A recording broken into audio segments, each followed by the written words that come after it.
Good evening, folks. Welcome. I'm so glad you're here. As you will have just noted, this evening's webinar will be recorded. Welcome to Granite Advance's statewide webinar on how to prepare for the CSS profile. I'm going to go ahead and get started. Before I introduce everyone on our panel this evening, I'd just like to introduce Granite Advance. So at Granite Events, we help students find their direction and fund their future. My name is Carla Peacock, and I am Granite Advance's North Country Pathways and Funding Specialist. It's a big title. It just means that I live in and work in the North Country of New Hampshire, and I help students of all ages with resources to figure out what their next steps are and how to pay for that. So Granite Advance, we do college and career counseling for individuals, families, and educators. We also provide one-on-one support. We do presentations in schools also with adult learners and school counselors. We offer in-person appointments in our Concord office as well as virtual appointments. We have this great online platform that we collaborate with called UScience. We help a lot of young adults as well as adults figure out what their aptitudes and interests are as they look to go to school or change careers. We host numerous events throughout the year, including Apply New Hampshire and Destination College. We also do FAFSA open houses and summer college prep series.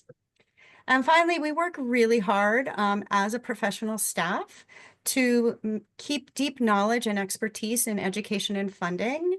So we are active in organizations across the state as well as internationally.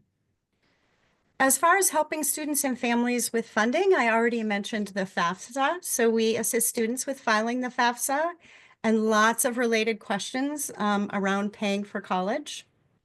In 2025, the Granite Advanced Scholarship Program awarded $750,000 in scholarships to a total of 290 students. Shout out to my colleague, Charlie, who you'll meet in a minute, who has been shepherding that program this year and doing an amazing job. We also have a grant in partnership with the Foundation of New Hampshire Community Colleges that is a student emergency aid fund to help students with non-academic emergency needs. And finally, we have a suite of private loan products. And this is one of the things that I didn't understand about Granite Advance until I was working here. And it's something I really appreciate. As a New Hampshire-based nonprofit, one of the ways we lean into our mission is by providing student loans with competitive interest rates, local support, and a wide array of benefits. And then we invest the revenue we make on those loans back into New Hampshire in the form of free college and career advising and those robust scholarships. All right, so today's topics, the CSS profile. Before we jump in, I wanted to say that with me today, we have Charlie Thompson and Brooke Broderick. Charlie, would you like to introduce yourself? Sure. My name is Charlie. I work for Granite Advance as an education funding specialist. And pretty much what that means is that I just kind of specialize in all things financial aid, FAFSA, scholarships, loans. So if you have questions about funding, I'm your girl. Yep. So Charlie's going to be monitoring the chat, the Q&A, catching me when I stumble, which will happen, and offering insights and interrupting me as needed. Brooke, would you like to introduce yourself? Yes, I would love to. Hi, everyone. I'm Brooke Broderick, and I work at Dartmouth College in Hanover, New Hampshire. I've been there for about 10 years, and I work every day with the CSS profile. So I'm excited to be here to be able to share some information and help everyone along with their journey. So we're very grateful for Brooke's input and time. She has been integral in creating this evening's presentation, as well as the presentation 2 weeks from today on September 25th. So I will share a little more information about that toward the end of this evening. So now that you know who we all are, let's talk about what we'll cover today. We're going to look at what is the CSS profile, who needs to create a CSS profile account, and then my favorite part are some tips and tricks that we've worked on together in conversation with Brooke, as well as some common mistakes that she's seen in the past. So let's jump in. The CSS profile is a financial aid application administered by the College Board. It is used by over 250 colleges and universities, and it provides colleges with an in-depth look into a family's financial situation. This allows them to determine a family's ability to contribute to education and then potentially provide non-federal financial aid. So the awesome thing about the CSS profile is you're going to fill it out once, and then you're going to send it to all the schools on your list that require the CSS profile. So you don't have to do it over and over again. Something you're going to hear me say for the first time right now, I will repeat. The CSS profile is a complement to the FAFSA, not a replacement. You're still going to do the FAFSA, and then those schools that require the CSS profile, you're going to do that as well for them. So many schools who use the CSS profile are trying to meet as much as possible of a student's financial need while also being equitable about the funds they have available. The application opens October 1st each year, and it is available for both domestic and international students. So I'll pause and see if Charlie has any questions, anything that might be coming up. Is my pace okay? Is everything going all right? You are good, my friend. Okay, awesome. So what's the difference between the FAFSA and the CSS profile? The FAFSA is administered by the Department of Education and is free to complete. Repeat number one, everyone should complete the FAFSA. The FAFSA gives students access to federal loans and grants, as well as some institutional aid.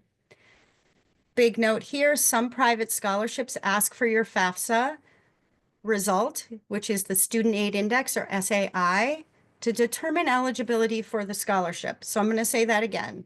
Even if you're thinking for some reason, despite I've said it twice now, everyone should complete the FAFSA. If you are applying for private scholarships, outside scholarships, most of them are going to ask for the SAI, or the Student Aid Index, from the FAFSA. So the CSS profile is administered by the College Board, as I've already said. There are fees involved, but fee waivers are available. Not every school uses the CSS profile, and it gives students access to institutional aid. So both the FAFSA and the CSS profile are going to ask for tax information, bank account balances, 529 plan information, investment real estate information, and a whole slew of other financial information. However, the CSS profile is going to ask for additional information in order to get an additional, a deeper, more detailed picture. One of the things the CSS is going to ask for is retirement information. Brooke, do you want to comment on that at all, and why the CSS asks for that? Yeah, I do. So the CSS profile does ask for some things just to help us confirm it's not duplicated. So for example, the retirement funds, on the FAFSA, you're not reporting them at all. On the CSS profile, you do report them. And how we look at it at Dartmouth is retirement is not included in our analysis, but when you report your retirement balances, it gives us context to your whole financial scenario. And B, it helps us ensure that we're not counting assets that we shouldn't.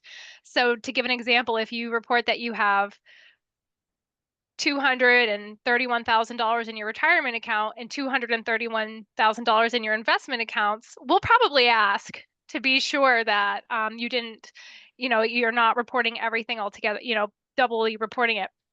So it's kind of an extra data point for a lot of schools to just be certain that the information we're using is accurate. It's standard for most need-based schools to ignore the retirement assets in the analysis. It's possible some may count it, but kind of baseline, it's not included. Great. Very helpful. Thank you. I know the first time we talked about that, I said, I don't understand. Can you explain it again? So I appreciate that you share that info. So generally, the FAFSA only needs financial information. If everybody's ready for me to jump forward a little bit. Think we're good? So the FAFSA only needs financial information from one parent usually, while the CSS profile is going to ask for financial information from both parents, even if they are divorced or separated. I'm going to repeat that. The CSS profile is going to ask for financial information from both parents, even if they are divorced or separated.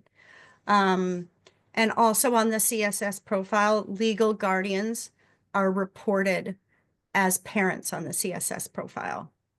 I know already you're thinking, how am I going to remember this? I'm going to mess this up. If any of that is happening, please know that the CSS profile is a smart form. And when we get to some tips and tricks, we'll show you how you will know what information to put where and not. All right. So we mentioned that the CSS does have a cost related to it. It has an application fee of $25 for the first school it is sent to and $16 for each additional school.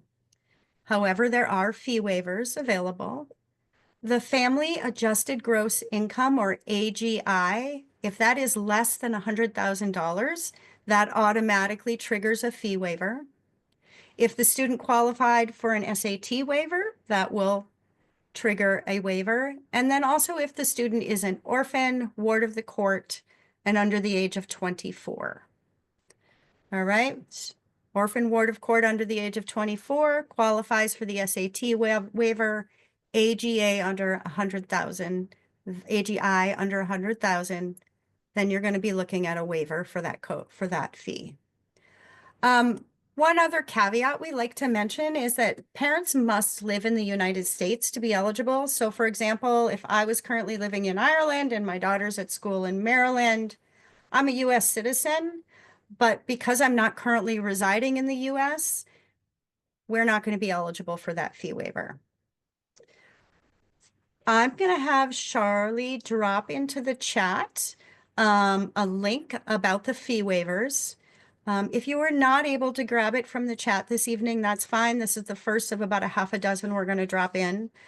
Tomorrow, I'll be sending out an email to everyone who attended with those links.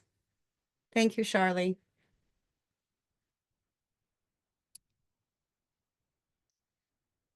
I want to talk a little bit about why schools use the CSS profile, and Brooke already touched on it. But the FAFSA gives a broad overview of a family's financial situation, but it's pretty standardized without room for explanation. The CSS profile gathers more information and allows a school to ask customized questions. Families can explain their special circumstances, such as non-custodial parents, loss of income, high medical bills, just to name a few. Brooke, would you like to share a little about special circumstances that you might have seen? Sure, yeah. So the profile does include quite a few fields where you could input information that may potentially impact the analysis beyond the standard income and savings asset account information. So like Carla mentioned, high medical expenses, high medical out-of-pocket, unreimbursed medical expenses. If there has been a permanent change to income, so job loss or job change, thinking about something like that, we as in Dartmouth and many need-based schools may be able to consider a more recent tax year. As we'll talk about as we get further, we are using 2 years prior. So for the coming 26-27 school year, when I think a lot of students would be applying, we're looking for 2024 tax information. So that's 2 years before the student would matriculate. So stuff changes. And so in the need-based world, that's something that we could capture by looking at more recent information. Other stuff that we see frequently, support to elderly parents. We see um, support to older siblings. So a sibling that may not be in college anymore, but a parent is still supporting for whatever reason. So there are different things that can be noted on the profile. And really, my advice would be to, if you have anything that you're like, does this count? Note it. There's no such thing as too much information in our world. If we can allow for it, great. If we can't allow for it, great. But just having the information is helpful. Great. So you're encouraging people to share those unusual circumstances, special circumstances, and then you'll address them as they come up.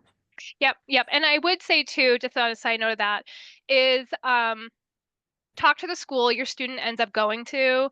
Be sure that everything, that they saw it, that it was considered. So sometimes schools don't have the time or capacity to be able to consider special circumstances during like the first run of award offers. So, if your student's going to, whatever school after they're there, just ask, were you able to consider this? And just be sure that you at least get an answer and whether or not you need to submit anything different or any more information. Great. Thank you. So let's talk for a moment about how you know if your school requires the CSS profile. Chances are, if you have joined this webinar, it's because you're already aware that a school that you or your student is applying to is going to require the CSS profile. So you can see that on the school's website, right where they put their application requirements and their financial aid information. But I'm going to ask Charlie to drop another link into the chat, which is a list on the College Board of the schools that are currently requiring the CSS profile. The great thing about looking at it there is you can find your school by searching on the state. It will indicate if domestic students are the only ones for that school that have to do the CSS profile, or if international students do as well. It will have information about non-custodial parents and whether or not the school is requesting that information. And we'll talk about non-custodial parents in just a minute. I think the next slide. That information on the College Board website for each school will also list whether or not the institution you're looking at is using IDOC, which is a shortened name for institutional documentation. It's a secure profile service that schools can use to request additional documentation, and that is where you would upload that documentation. There's actually another little link that I'll have Charlie drop in if you want more information on the IDOC as well. Brooke, can you tell me a little bit, like, what does Dartmouth use IDOC for? Sure. So everyone who is applying for need-based aid we require to collect tax documents. So we collect the tax returns for both parents or the one if they file jointly. Supporting W-2 forms, we collect all business tax returns. And this will be similar at any need-based school. So while you're reporting the information to us on the profile, collecting the tax return verifies the information that we're using. And so in a world where we're awarding tens of thousands of millions of dollars of scholarship annually, it's very important that every scholarship dollar is well documented. And so I know it seems like we're asking for a lot of information. We are, and a lot of paperwork, and we are. So, um, um, so yeah, we collect the full gamut, and I think most schools would. And IDOC is a secure portal, like Carla mentioned. So emailing is not secure. IDOC through the College Board is a great service that they have to protect data. So if you're worried about submitting your names and your address, your social security numbers, we don't care. You can redact, and if for us, if you redact your social security, that's fine. But IDOC is a secure portal, so you should feel confident submitting it through there. Okay, great. Great. Any questions, Charlie? Are we doing okay? We are good. Okay, great. So let's talk about parent information because this is a spot that's pretty different from the FAFSA.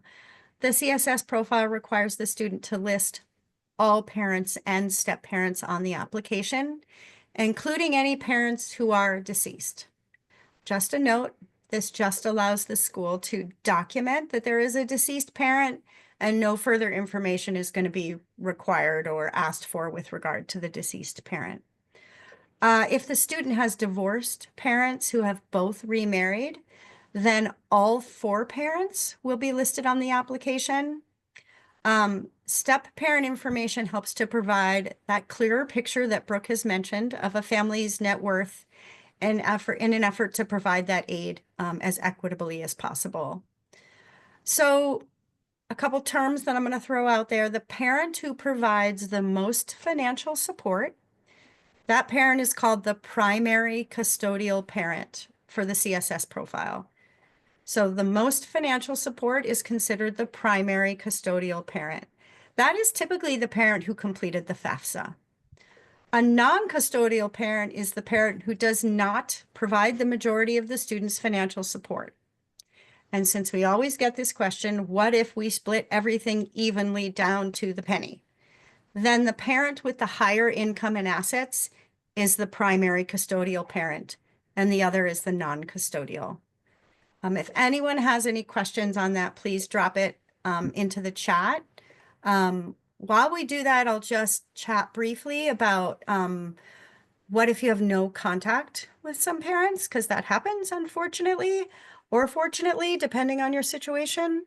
A form is available through the College Board to request a waiver so that you would not have to, you're asking to not have to submit that no contact parent information. It has to be submitted to each school that is requiring non-custodial information. So when you've looked at that website and you've seen my school, there it is, it requires the CSS. I'm a domestic student, requires non-custodial info.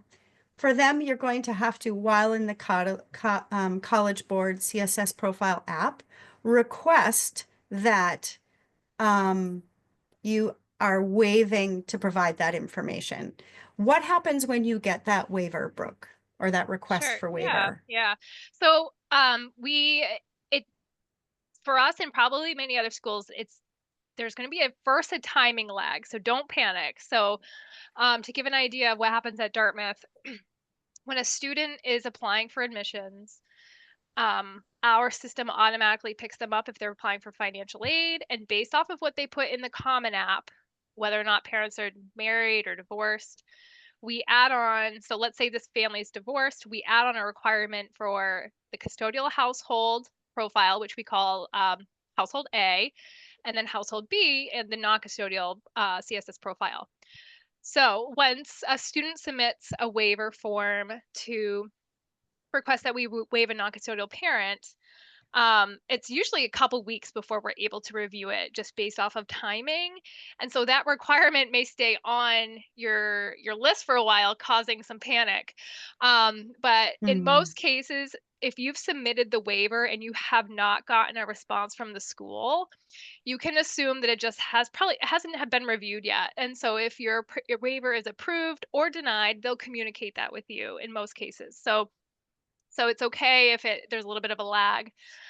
So when we can review these forms, we review them and we look at the information that's provided, and our job is to do best by the student and to award financial aid. So in most, what we're looking for is a reason to be able to award more financial aid. And so within our policies, we're going to determine whether or not we can remove the parent from our analysis. Great. If we can, we'll let you know. We'll let you know that they've been removed and that maybe your file is complete now. And then we can just move forward. We may have to deny the waiver. So cases where the waivers are approved most commonly are cases of longstanding abuse or neglect. And it needs to be pretty well documented. So we're looking for a statement from the student, also a third-party statement. If there's any like police reports or court documents, unwillingness to contribute is not grounds for waiver in most cases. And so we do unfortunately have to deny some. But in those cases, we'll reach out to the family and we'll let them know what the next steps are, what we need to complete the file. And we also offer to reach out to a non-custodial parent in the case where it's just uncomfortable for the student or the custodial parent. We're happy to do the work and reach out to them directly as well. So just keep contact with the aid offices, and they're there to help complete your application too. So lean on them if you need that help. That was a long That is answer. so helpful.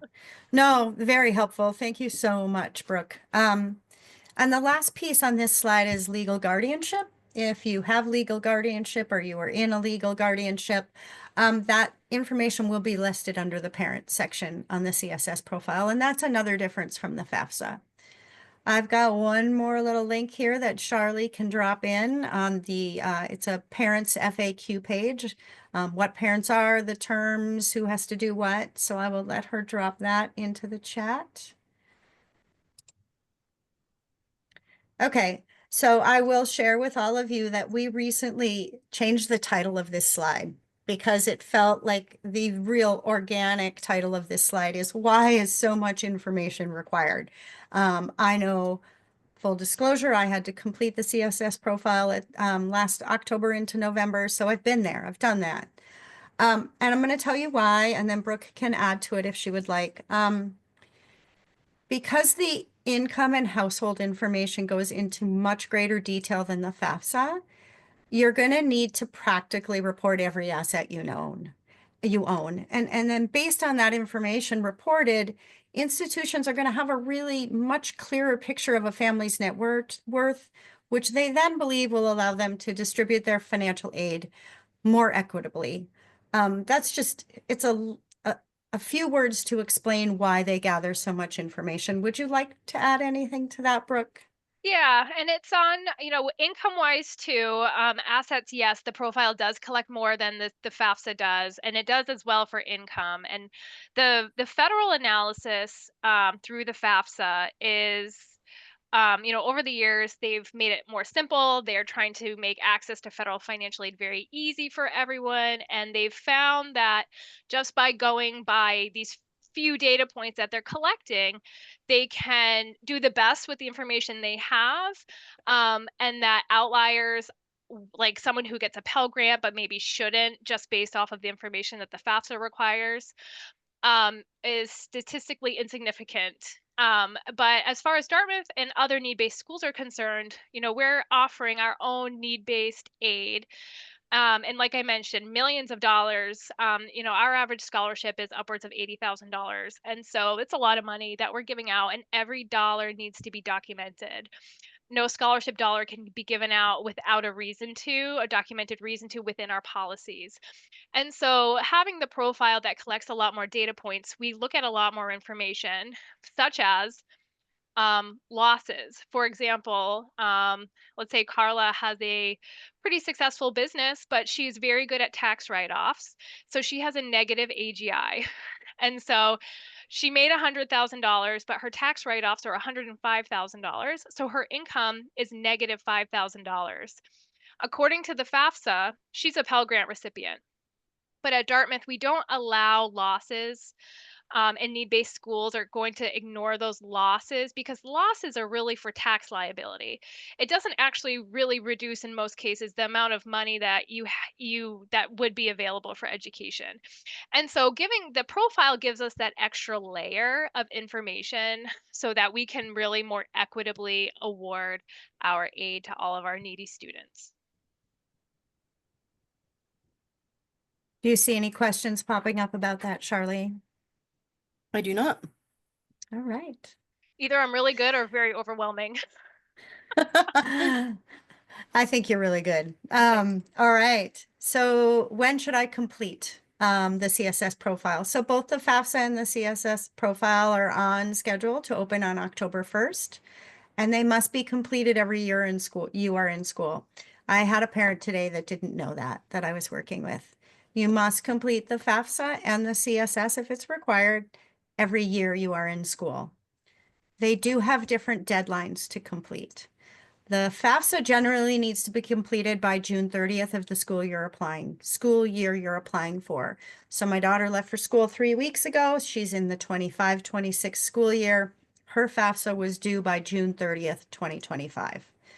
The CSS profile deadlines vary depending on the schools you're applying to.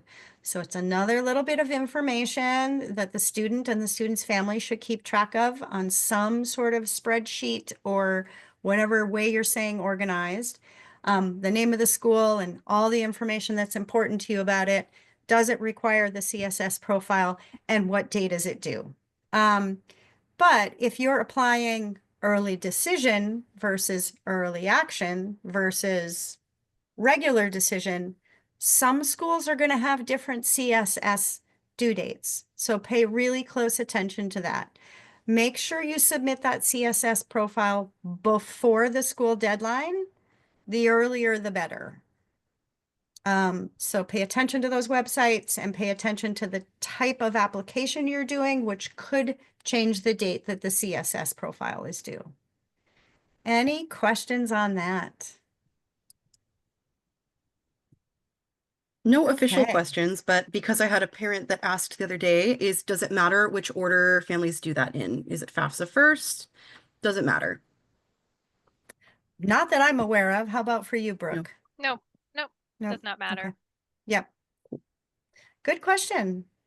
Just when you think you're not going to get a question you haven't heard before. All right. So let's talk about creating accounts. Are you a student? Do you need to create an account? The answer is maybe. If you completed the PSATs, SATs, or any AP tests, then you might already have your account on College Board. If you do, as the student, you can use that account to then do the CSS profile. If you don't have the account as a student, you're going to want to create an account. It's pretty easy. Don't have an account, create account right at the bottom of this slide.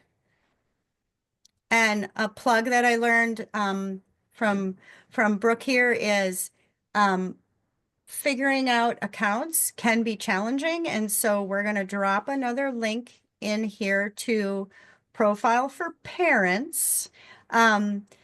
So parents don't need to create their own account. I know that sounds weird. It was hard for me to wrap my head around. You do not need to create your own account as a custodial parent or household A, as Brooke said. You will use that student's login information to access the form and add your financial information. All right. The CSS profile has great support for account creation and helping you figure that out. The link that Charlie's dropping in is very helpful for that. Moving on to non-custodial parents, this is where it's confusing. Can Do I jump in? non-custodial, go ahead. Sorry, Please we do. have, sorry, Charlie, I know I'm like trumping you right now. No, I saw I two was trying questions. to decide whether or not to pull them I see in two now or wait. questions. Yeah, let me pop in and answer these right now. Is there a way for each parent to enter the info where the other parent does not see it?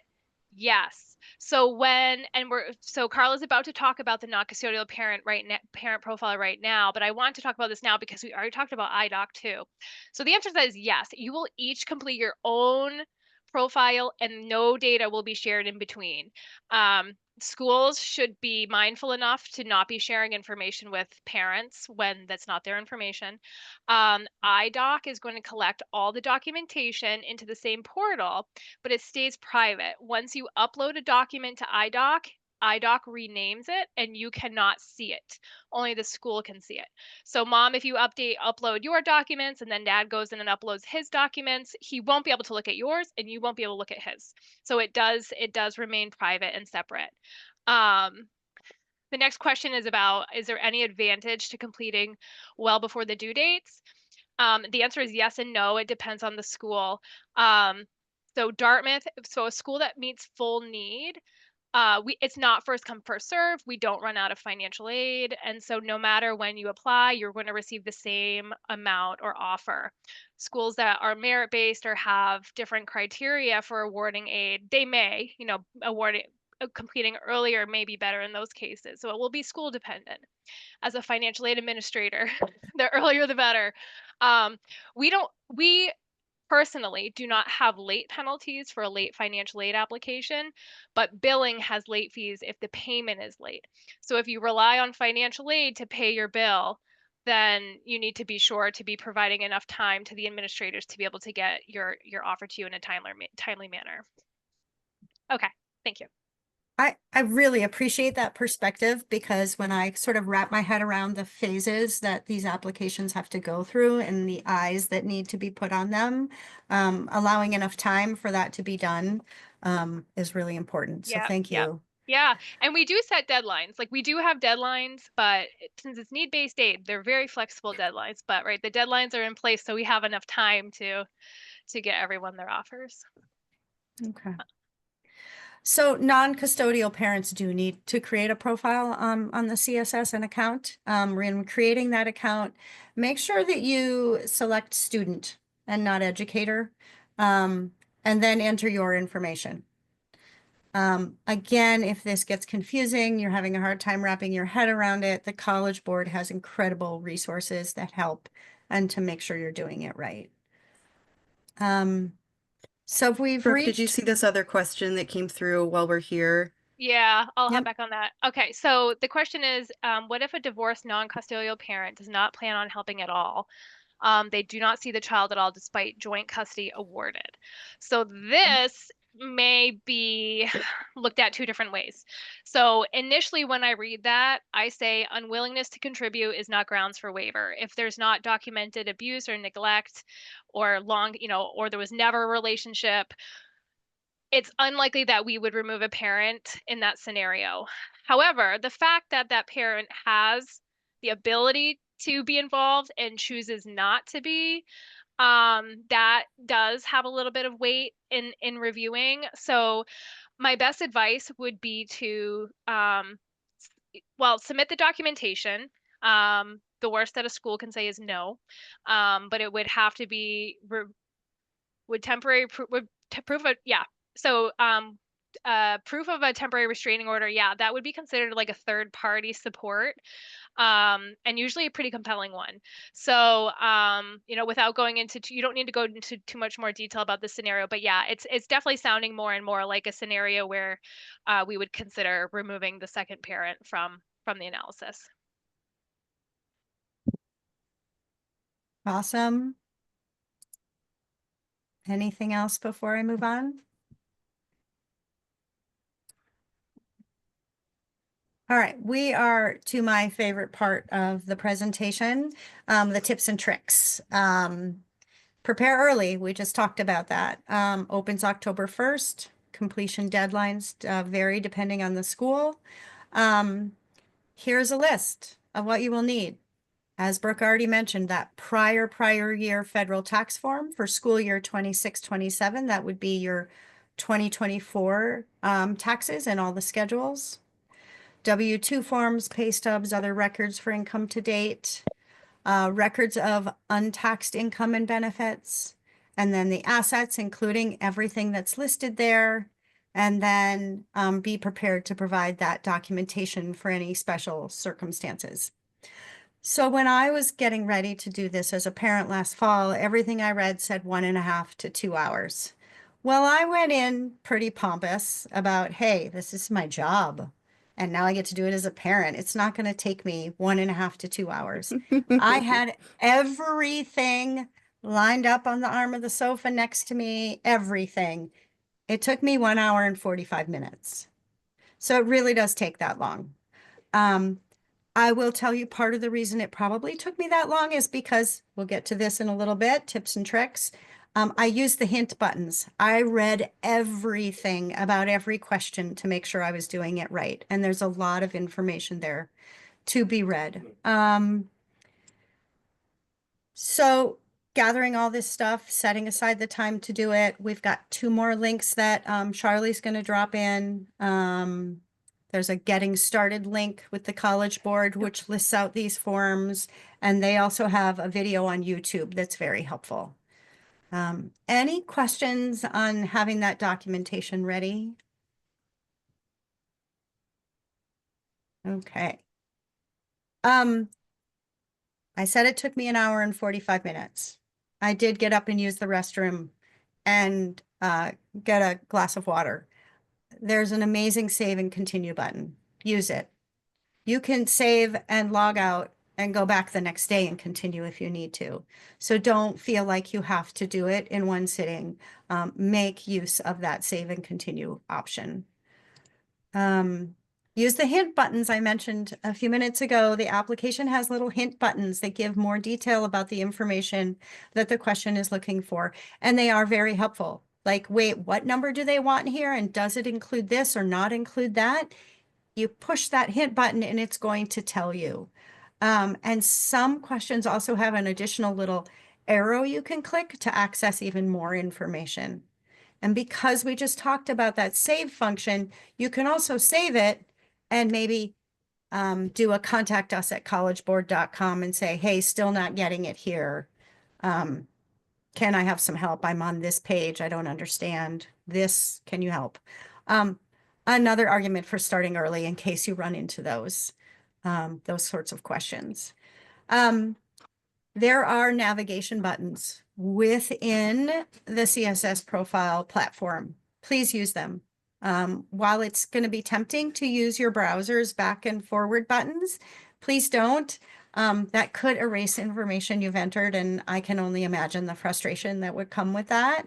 So please use the navigation buttons in the application. Just like doing your taxes, just like doing the FAFSA round to the nearest dollar. You don't want to have $678.75 that you should put in as $679 suddenly look like $67,875. All right, so don't use the decimals, round down when appropriate, round up when it's appropriate. All right, nearest dollar. Don't guess when you're being asked questions about dollar amounts, balance amounts. Have your statement information near you and ready, and make sure you're entering accurate information. This avoids discrepancies and minimizes the chance for verifications from the school. Brooke, do you want to say a few words about verifications and what you tend to ask for and what could trigger that? Yeah, thanks, Carla. One of the really common things we see are asset discrepancies between the CSS profile and the FAFSA. So if the FAFSA and the CSS profile are completed on the same day, we expect that your checking balance is the same on both applications. And so, frequently what we see is when families are guessing or estimating, that's when they tend to have, they put 10,000 on one, but then they put 11,000 on the other one. And then we have to follow up and figure out what the actual balance was on that day. And that's just, it's a delay for everything. And so it is important to be reporting the information, especially asset balances as of the day of the application. And so that's one thing, that's one thing with assets. It's very common. It's so common that we have a form to resolve that we send to families and say, complete this so we can just fix everything. We do see, using prior now 2 years prior, in most cases people have their taxes filed, so this is not as big of an issue anymore. But if someone doesn't have their taxes filed and they guess on the applications, when we get the actual tax return to verify everything, there could be a big difference, which may impact an offer that a student's already received, which is not what we like to do. So in most cases, if you don't have your taxes filed yet for whatever reason, just let the school know and work to get them done as soon as possible. I wouldn't recommend submitting applications with estimated information. Other schools may. But that's kind of the importance of using as accurate of information as you can. And then another thing is when you're signing the FAFSA, you're signing a federal document that the information you're putting on the application is true. So there is a federal verification process where the Department of Ed selects a random selection of student for further verification, to ensure that the information is correct on the FAFSA. And so we may also be required to verify your FAFSA which is mostly information we already have from collecting the tax documents for the CSS profile, but we may need to collect additional forms. But the difference there is that the FAFSA verification is totally random. That's not based off of stuff you've inputted, but there are cases where we may need to verify additional information there. Awesome. Any questions come up on that, verifications? I know we're gonna jump into some common mistakes now. So you're gonna hear Brooke talk a little bit more about the things that she sees. Not applicable to everyone, but I would like to mention a common mistake is forgetting to put rent income that you receive into the CSS profile. There's a place for business, farm, rental, royalty income. That's where it goes. And schools can confirm the accuracy based on your tax forms, kind of what she was just talking about. So don't forget, if you have rent income, to put that in the appropriate place in the CSS profile. Another common mistake we see, and we can pause here and take questions, is discrepant child support amounts. Double check that any child support payment amounts, both paid and received, are the same. So if two households are reporting, the amount paid should match the amount received. If they don't, the school could follow up with additional questions. When Brooke and I were talking about this the other day, she was really good at explaining it. Do you want to say a few words about that? Yes. So again, this is similar to the assets, but this time it's with two households. If one parent says they pay $10,000 in child support for we know the students in the household, so he or she may be paying for another child outside the household. But anyways, we know. So having having that information, we would expect that that's the amount that the other parent reported as received. And so and something to think about is the amount of child support actually paid may be different from the amount of child support expected to be paid. So, for example, a parent may be required to pay $8,000 a year in child support, but only pay $6,000 a year in child support. So in that case, both sides should be reporting the 6,000, not the 8,000. It's the amount that actually transferred households. And so that is a very common, and it's understandable because these the households may not necessarily be communicating very well. They missed a deposit in their bank account, and so it's a simple thing for us to resolve, but it is just another layer that we could avoid. Thank you. Mm-hmm. Another common mistake that Brooke mentioned she's seen is inaccurate reporting of untaxed income. So make sure you report all your income, even that untaxed income. That would include IRA contributions, HSA contributions, IRA distributions, housing allowances, which are common for some military and clergy, and Social Security benefits. Anything you'd like to add there, Brooke? No, that was good. All right, good. Unless we have any questions, I will move on. We are good. All right. So this one I know Brooke will want to chat about a bit because we had a very vibrant discussion about it a couple days ago. A common mistake is misreporting the value and debt on your primary home. So double check those real estate values. And what does that mean? You're going to need to know, and this is one of the things that gave me pause when I was completing the profile. You're going to need to know your primary residence purchase price, the year you purchased it, the current market value. That is not the assessed value or the tax valuation. And then the outstanding debt. So let me repeat that. Primary residence purchase price, purchase year, current market value, and outstanding debt. So I'm sure the question that's coming up is, how do I know what my current market value is? How do you answer that, Brooke? Sure. So the easiest thing to say is to go check websites like Zillow or the other Realtor.com, Redfin, and see what kind of assessment it has for your home. If your home was bought and sold, within the last 10 years, there's probably going to be pretty good data on your home. Um, There may not be. And so, just consider maybe other homes in your neighborhood that have recently sold. And I think most people have a pretty good pulse on what they would list their home for if they were to put it up for sale.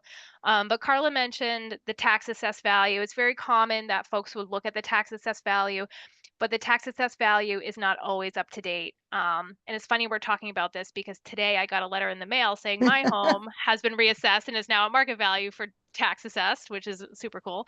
But it's not always very up to date. So towns aren't doing an assessment every year, and so it can be quite a difference between the actual market value and the tax assessed value.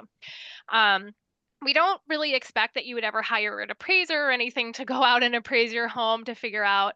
But usually you can get a pretty good idea by looking at those public websites like Zillow. And this, Carla, is there another slide that talks about other real estate? No, we Okay. talked about sort of, if you want to bring it up, go for it. Yeah, so this is on primary home, and this goes for other real estate as well. So if you own any real estate properties, whether or not it's your primary home, it's land, it's a rental property, it's a vacation property, it's an inherited property, it's just a vacant home somewhere that has no one in it, we expect that it's reported, and we expect that this information is provided for all of the properties. Okay. Which means you need to know mortgage amounts, second mortgage amounts, home equity lines, loans, Mm-hmm. just have all that documentation Yes. ready to Yep. go. So let's say you used all those tips and tricks and you avoided all those common mistakes and you have hit submit. It doesn't mean you're done. Students and parents, please check your email, check it regularly. Parents, remind your students to check your email. If further information is needed, such as through the IDOC, the schools will reach out by email and usually to the student, not always to the parent as well. Keep an eye on those deadlines, especially through IDOC. When I had to upload, I saw most of the schools gave about 2 weeks, but you're going to need to watch watch those deadlines and make sure you get them uploaded. And if there's a problem with uploading on time or you miss a deadline, stay in communication with that financial aid office and let them know what's going on. Always can ask for help if you need it, not only through the college board, but also through that school's financial aid office. They want to help you. They want to help you get it done and have it be accurate so they can help with aid for your student. Please don't hesitate to reach out to the schools and to the college board. Before we open it up to final questions, I'm just going to leave this here for a second. In 2 weeks, we're going to have another event, commonly asked questions and Q&A. Brooke will be there. Charlie can drop the link for this event and registering for it into the chat. I've already got questions coming in that I've got lined up for that. So if it's quiet with questions, I can pre-populate with those questions. So anybody who has further questions, or if you talk to someone and they want to join, they're going to do just fine if they join this as well and miss the first one. This is a little slide quickly about Granite Advance, how to reach us, phone number, email, how to book an appointment. Again, we offer both virtual and in-person appointments in our Concord office, and we support that whole path and lots of funding resources and ideas for you. So I'm going to leave this here while we close. Please use the QR code to evaluate today's presentation. Your feedback really does matter. We will take a look at it. We'll see how we can do things differently next time, see what we missed, see where we need to slow down. And I have to point out that very generously, Brooke has asked me to put her contact information on this slide because she is willing to be a resource. Do you want to say a little bit about that, Brooke? Yeah, thank you. Yeah, so especially there's only 4 people here, so I I can Yeah. handle it. But yeah, there's we're very lucky in the sense that we have the capacity at Dartmouth to offer a lot of time for forward facing customer service. Not every aid office has that. Not every aid office can pick up the phone. So I'm very happy to be a resource to my friends in New Hampshire to to help get through this process. And, the hope is that after year one, it's, in the years 2, 3, and 4, it's much more familiar. Year one is really scary, and there's a lot of information we're asking for, and every school asks for. So I'm very happy to help. Thank you. We do have, Go ahead. sorry, we do have one question that came through, asking if the account that's created is under the student's email and information or the parents'. It's going to depend on the account we're talking about in particular, right? Yeah, so for the custodial household, it's normally the students because the student already has the account, is going to already have the account in 99% of the cases. When a non-custodial parent is starting a parent profile, they're going to sign in, they're going to go through the student avenue. So they're going to select that they're starting a student account, but they'll enter their information. So the options for that are student or educator. And so parents are never well, in this realm, parents are not educators, so just go with the student option. So I hope that answers it. So the non-custodial parent, if that's in play here, will be in their own account with their own email, but the custodial household is 99% going to be in the student's portal because they already have it. And if they don't already have it, they'll go through and start a student account. Sweet. All right, great. Any more questions? That's all I've had come through. All right. Well, you can Oh, go watch ahead. well, there we go. Is there another one? No, someone just said they're glad they came. It was a thank you. Oh, good. I'm so glad. So I will go ahead and get those links out tomorrow to everyone who attended. And if that's it, I'm just going to stop recording and say thank you so much. Super. Thanks, everyone. And All right. Carla, you Thank did a great you. job. Thank you. Take care. Have a great evening, everybody. Bye. Bye. Bye-bye.